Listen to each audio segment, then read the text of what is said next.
লোকসভা ভোটকে সামনে রেখে দেওয়াল লেখার মধ্যে দেখা যাচ্ছে কোনো পার্টি কৌতুক চিত্র করছেন, তো অন্য কোনো পার্টি নিজেদের হিট প্রকল্পগুলোকে মানুষের সামনে তুলে ধরছে।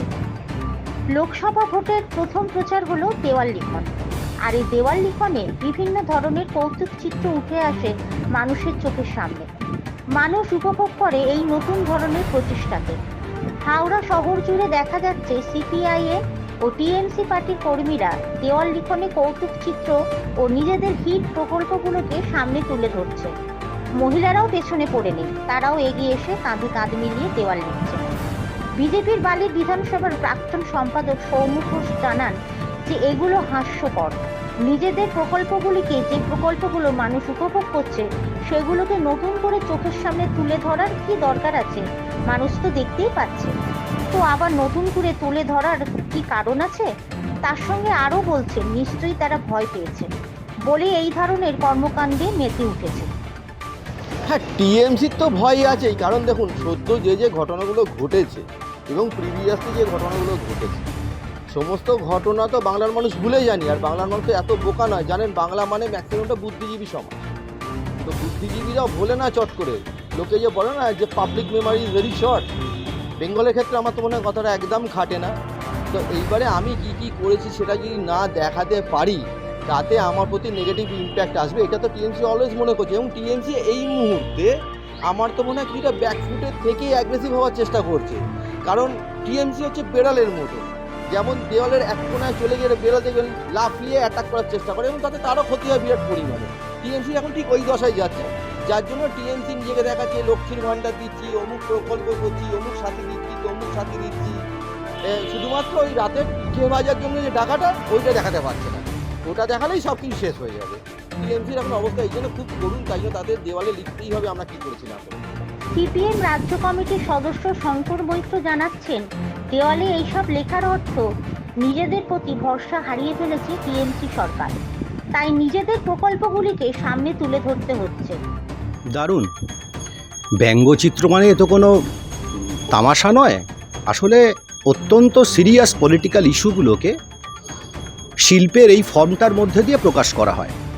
তো মানুষের মূল ইস্যুগুলোর কথা বলা হচ্ছে। তারা আজকে গোটা দেশে যা দেখছে, মোদি মমতাকে যে চেহারায় দেখছে, যে কদর্য রূপ দেখছে, সেগুলো ব্যঙ্গচিত্রের মধ্যে ফুটে উঠছে।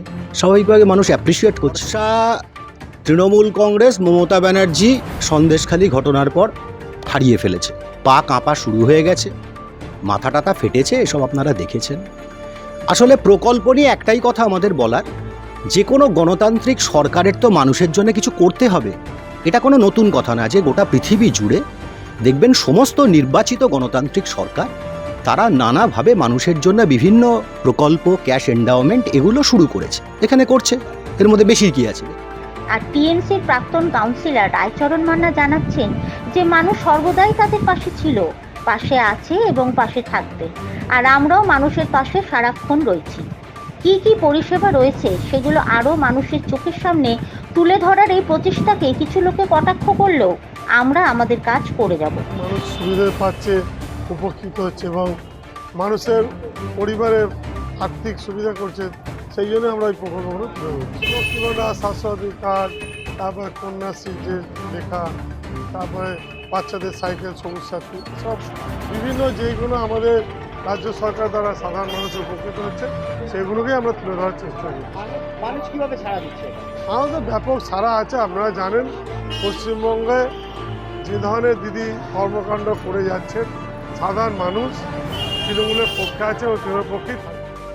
25 নম্বর ওয়ার্ডের প্রাক্তন কাউন্সিলর ও ব্যুরো চেয়ারপারসন বিশ্বনাথ দাস তিনি একই কথা বলেন যে সারা বছর আমরা মানুষের পাশে থাকি, নতুন করে আর তাদের জানাতে হবে না। তবে এই প্রকল্পগুলো তুলে ধরার একটাই লক্ষ্য, সেটা হচ্ছে মানুষ উপভোগ করছে প্রত্যেকটা প্রকল্প, এবং এই প্রকল্পগুলো উপভোগ করাতে পেরে যে সকল মানুষের কাছে এখনো পৌঁছয়নি, তারা যাতে করে এই সকল প্রকল্প উপভোগ করতে পারে তারই প্রচেষ্টা করছি আমরা। এখন প্রশ্ন একটাই, যে এই কৌতুক চিত্র ও প্রকল্পের যুদ্ধে কে হবে জয়ী?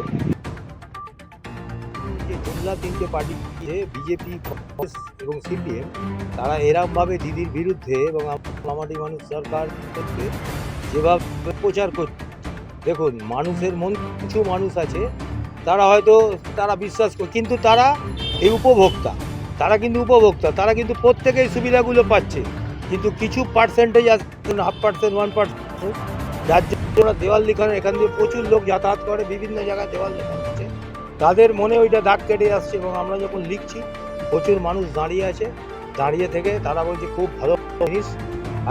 কারণ আমরা উন্নয়নের ভর করে আমাদের নামে যতই কুৎসা করুক, কিচ্ছু লাভ হবে না।